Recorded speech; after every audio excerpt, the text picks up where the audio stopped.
Good evening. Welcome to the call-in that we've organised for today with regard to the waste plant at Sinfin. Before I start, I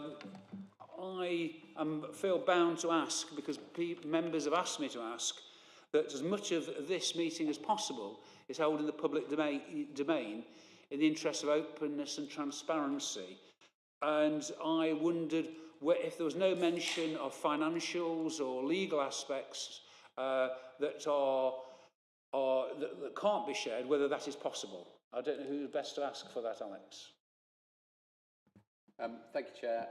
As you'll know, the exemption notice has been published on the agenda for this meeting, and that is because it is in the opinion of the monitoring officer that the meeting would likely lead to the disclosure of confidential information.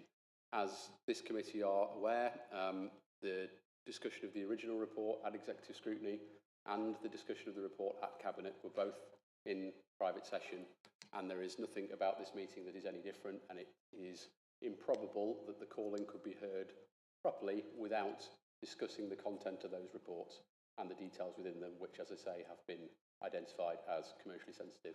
I don't know if anyone else would like to add anything to that, but it's our recommendation that this meeting is held in private. Okay.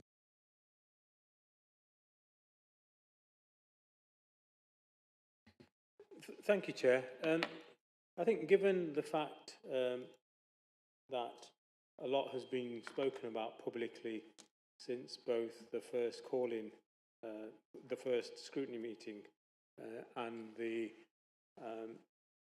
subsequent Cabinet meeting, I mean, there was a press statement a joint press statement from the city and the county that also went out, and I also had checked with the monitoring officer.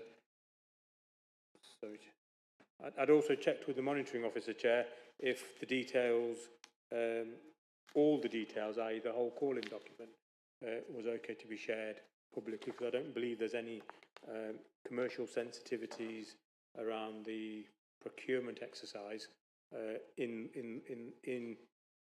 the entirety of the call-in papers. So can we just get a view on whether, again, what we haven't done, which would have probably prevented this debate, is if we'd done at least some of the work and issued a document which could be shared publicly, because there's lots of information about this in the public domain. What isn't in the public domain is the ability to have even partial discussion on that. Okay, so that's the first question, and then I'll take Councillor Peterfield. In terms of sharing the actual call-in notice itself, which doesn't seem to disclose anything that's confidential to me, or... Chair, that document is already in the public domain. It is. Okay. All right, Councillor Peterfield. Thank you, Chair. I just wanted to clarify, that everything that I'm going to speak to today, certainly on the principles of B, D and the other, I'd like to point out that none of it is disclosing any confidential information. It will be discussing in a more generic terms. So, Chair, can I suggest that we deal with the procedural items on the agenda first before we move to the exemption notice that is later on the agenda, where we can discuss this further?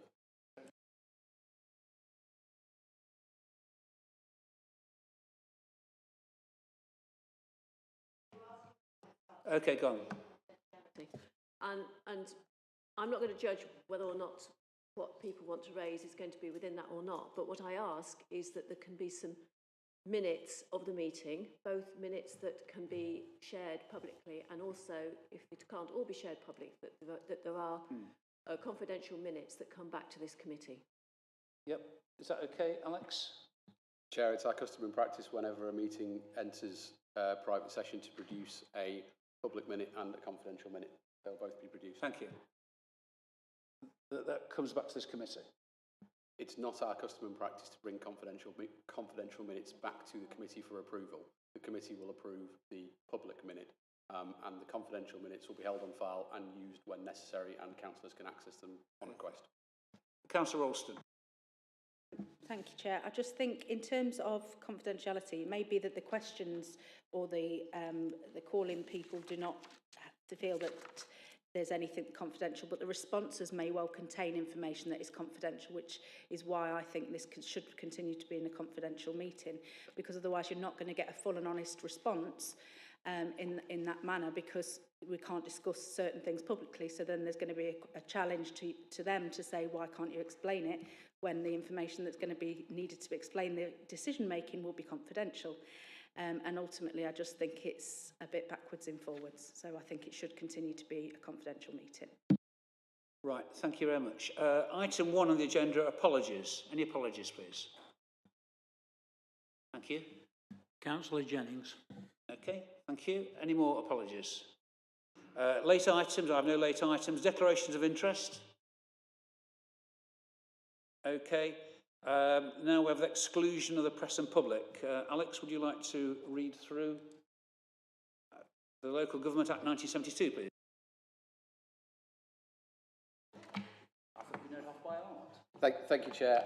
Yes, this is a motion to exclude the press and public under Section 100A of the Local Government Act 1972 on the grounds that it involves the likely disclosure of exempt information as defined in paragraph 3 of Part 1 of Schedule 12A of the Act, and that the public interest in maintaining the exemption outweighs the public interest in disclosing the information. Chair, if you would like to ask the committee members to vote on that motion, please. Can you vote on that motion, please? Those in favour, please show. Those against, please show. Okay. Right,